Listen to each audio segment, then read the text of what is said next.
مولانا سید سبطین حیدر سبزواری صاحب سے کو آئیں اور تشریف فرمائیں۔ نعرہ تکبیر، بآواز بلند خالق حقیقی کا نام، نعرہ تکبیر، نعرہ رسالت، نعرہ رسالت، نعرہ حیدری، نعرہ حیدری، حسینیت، حسینیت، یزیدیت، یزیدیت، بآواز بلند صلوات۔ اپنے تمام مرحومین کے لیے اور خصوصاً آج کے مجلس کے بانی کے والدین مرحومین کے لیے ایک مرتبہ سورہ فاتحہ۔ بسم اللہ الرحمن الرحیم، الحمدللہ رب العالمین، مالک یوم الدین، ایاک نعبد و ایاک نستعین، اهدنا الصراط المستقیم، صراط الذین انعمت علیہم غیر المغضوب علیہم ولا الضالین۔ بسم اللہ الرحمن الرحیم، قل هو اللہ احد اللہ الصمد لم یلد ولم یولد ولم یکن له کفوا احد۔ بسم اللہ الرحمن الرحیم، قل هو اللہ احد اللہ الصمد لم یلد ولم یولد ولم یکن له کفوا۔ الرحمن الرحیم، قل هو اللہ احد اللہ الصمد لم یلد ولم یولد ولم یکن له کفوا احد۔ اللهم صل علی محمد و آل محمد۔ نعرہ تکبیر، نعرہ تکبیر، نعرہ رسالت، نعرہ رسالت، نعرہ حیدری، حیدری، نعرہ صلوات۔ اللہم صلی علی محمد و آل۔ اپنی اس عبادت کی قبولیت کے لیے بلند آواز سے صلوات پڑھیے۔ اللہم صلی علی محمد و آل محمد۔ اپنے تمام مرحومین کی مغفرت و بخشش کے لیے، تمام تر مریضوں کی شفا یابی کے لیے بھی بلند آواز سے صلوات۔ اللہم صلی علی محمد و آل محمد۔ دشمنان اسلام خصوصاً امریکہ اور اسرائیل، یہود اور ہنود کی نابودی و بربادی کے لیے بھی بلند آواز سے صلوات۔ اللہم صلی علی محمد و آل محمد۔ علماء اعلام، مراجع اسلام، امام زمانہ کی صحت و تندرستی، سلامتی، عافیت اور آپ کے تعجیل ظہور کے لیے بھی بلند آواز سے صلوات۔ صلی علی محمد و آل۔ اعوذ باللہ من الشیطان الرجیم، بسم اللہ الرحمن الرحیم۔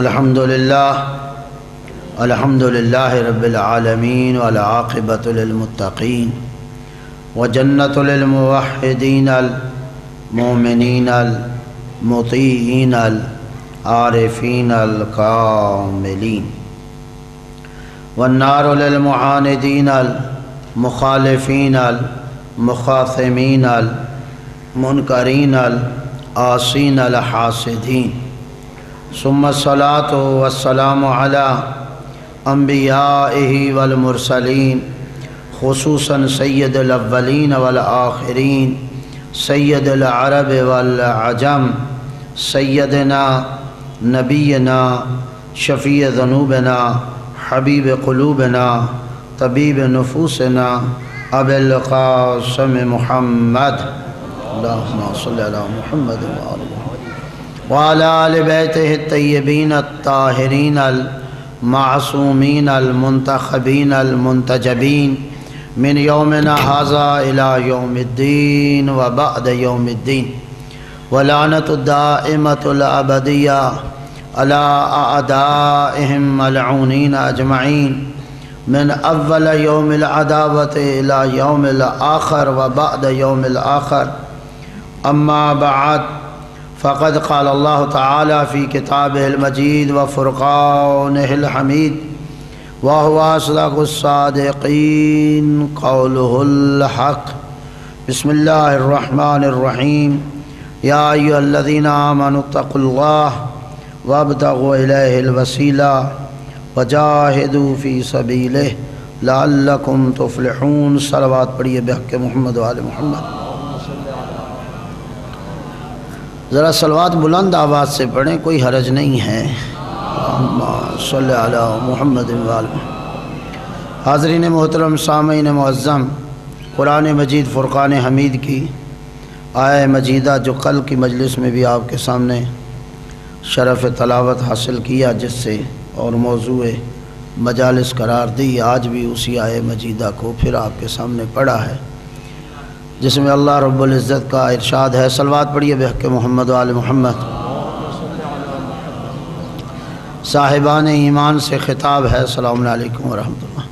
صاحبان ایمان سے خطاب ہے، یا ایھا الذین آمنوا اتقوا اللہ، اے صاحبان ایمان اللہ سے ڈرو، وابتغوا الیہ الوسیلہ، اور اس تک پہنچنے کے لیے وسیلہ تلاش کرو، وجاہدوا فی سبیلہ، اور پھر جہاد کرو اس کے راستے پہ، لعلکم تفلحون، شاید تم نجات پا جاؤ۔ کل جو ہم نے گفتگو شروع کی تھی، آج بھی وہیں سے ہم بات کو آگے بڑھانا چاہتے ہیں۔ یقیناً احباب کے ذہن میں موجود ہوگا کہ ہماری گفتگو کا قلب مرکز توحید تھا، محور توحید تھا۔ اس موضوع کو اگرچہ میں بھی آشنا ہوں اور آگاہ ہوں کہ انتہائی خشک موضوع ہے یہ، ہاں جی، لیکن میں سمجھتا ہوں دو وجہوں سے، دو اسباب ہیں جن کی وجہ سے اس موضوع کو میں نے کل آپ کے سامنے گزارشات کی شکل میں پیش کیا۔ ایک سبب تو یہ ہے کہ سب سے بڑا ملت تشیع پہ اس وقت اتہام، الزام جو لگ رہا ہے وہ توحید کے حوالے سے ہے۔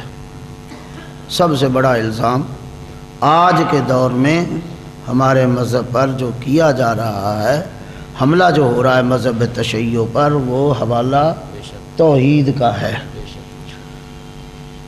میرا یہ دعویٰ تو نہیں ہے کہ میں کوئی اتنی بڑی علمی شخصیت ہوں اور میں اپنے آپ کو کوئی قد بڑا، میرے محترم یہاں موجود ہیں مجھ سے زیادہ علم رکھنے والے ہیں، میرے ساتھ بھی بیٹھے ہیں، میرے بزرگان سامنے بھی بیٹھے ہیں، آپ بھی، لیکن ایک حقیقت یہ ہے، العالم و عالم و زمانے ہی، جتنا کہ مجھے علم ہے اس حوالے سے بات کر رہا ہوں کہ العالم و عالم و زمانے ہی، عالم وہی ہے جو اپنے زمانے کا علم رکھتا ہو،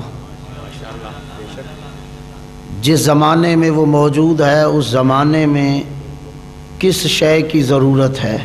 العلم و علمان، علم الابدان و علم الادیان، علم کی دو ہی معصوم نے قسمیں فرمائی ہیں، علم دو قسم کا ہے، یا علم بدن کا ہے یا علم دین کا ہے۔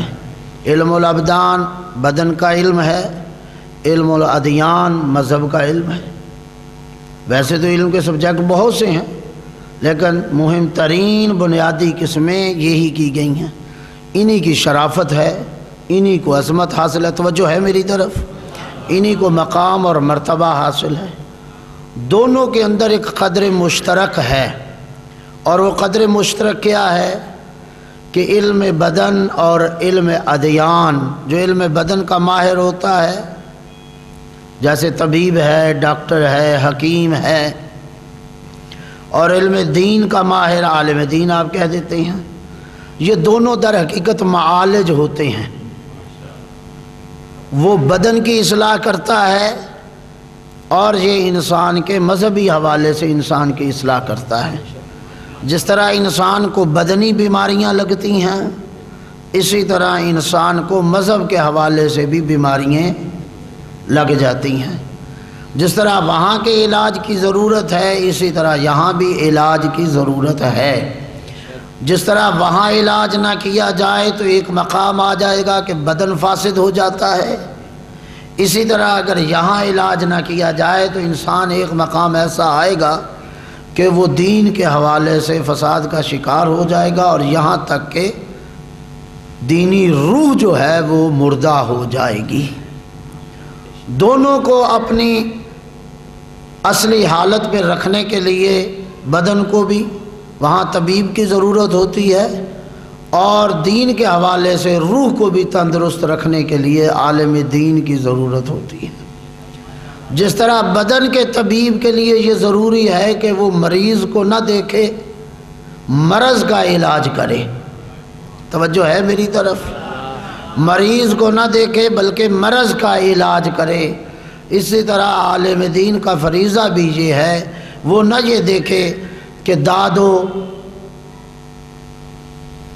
یہ چیزیں داد و فریاد کو نہ دیکھے کہ اب قوم کی داد و فریاد کیا ہے، وہ یہ دیکھے کہ قوم کے اندر اب کس شے کی ضرورت ہے، اس کا وہ علاج کرے۔ بس اوقات مریض کو دیکھے گا تو ممکن ہے علاج نہ کر سکے، مریض تو چیخے گا کہ میرا یہ علاج نہ کرو، یہ میرا آپریشن نہ کرو، مجھے یہ دوائی کی ضرورت نہیں ہے، مجھے یہ ٹیکہ نہ لگایا جائے، لیکن جو طبیب ہے وہ سمجھتا ہے کہ اس مریض کا علاج اسی سے ہے۔ اگر وہ مریض کی چیخ و پکار دیکھے گا تو علاج نہیں کر سکے گا۔ اسی طرح اہل علم جو ہے اگر وہ قوم کی اس چیخ و پکار کو دیکھ لے کہ نہ صاحب ہمیں یہ سننا ہے یہ نہیں سننا، تو پھر شاید اسی شے کا علاج نہ ہو سکے۔ تو میں نے عرض کیا کہ العالم و عالم زمانے ہی، زمانے کا عالم جو ہے در حقیقت وہی عالم ہے کہ اس وقت زمانے میں کس شے کی ضرورت ہے۔ ایک تو یہ کہ سب سے بڑا حملہ ہمارے مذہب پہ توحید کے حوالے سے ہو رہا ہے، ہمارا مسلک اس وقت جو حملے کی زد میں ہے وہ توحید کے حوالے سے ہے۔ اور دوسری وجہ یہ بھی ہے کہ چاہتے ہوئے یا نہ چاہتے ہوئے آج کچھ ایسے لوگ ہیں جو ہماری قوم کو اس انداز سے ان کی رہنمائی کر رہے ہیں کہ جس سے دین جاتا ہوا نظر آتا ہے، دین رہتا ہوا نظر نہیں آتا۔ توجہ ہے میری طرف؟ صلوات پڑھیے نا بحق محمد و آل محمد۔ بگاڑ میرے دوستو اتنا پڑ چکا ہے کہ جس کے سدھار کی اتنی شدت سے ضرورت ہے کہ اگر ہم اس چیز کا احساس اپنے اندر نہیں کریں گے، میں یہ تو نہیں کہتا یہ مذہب ختم ہو جائے گا، یہ مسلک ختم ہو جائے گا، نہیں، نہ یہ مذہب ختم ہوگا نہ یہ مسلک ختم ہوگا، لیکن ہم ضرور ختم ہو جائیں گے۔ توجہ ہے میری طرف؟ مذہب تو ختم نہیں ہوگا، مسلک تو ختم نہیں ہوگا، دنیا ختم کرتی رہی، ختم کرنے والے ختم ہو گئے، مذہب ختم نہیں ہوا۔ ہل چلانے والے چلاتے رہے، پانی چھوڑنے والے پانی چھوڑتے رہے، قبروں تک نشان مٹا دیا گیا۔ تو ہم کہتے ہیں آج بھی وہ ظالم متوکل اپنی بربادی کو دیکھ، مظلوم کی شان اور فتح آزادی دیکھ، ہل جس پہ چلائے اور نہریں کھودیں، آج آ کربلا میں آبادی دیکھ۔ تو کربلا آج بھی آباد ہے، کربلا کو کوئی ختم نہیں کر سکا اور نہ کوئی ختم کر سکے گا، لیکن یہ ہے کہ ہم ضرور اگر علاج اپنا نہ کریں تو ختم ہو جائیں گے۔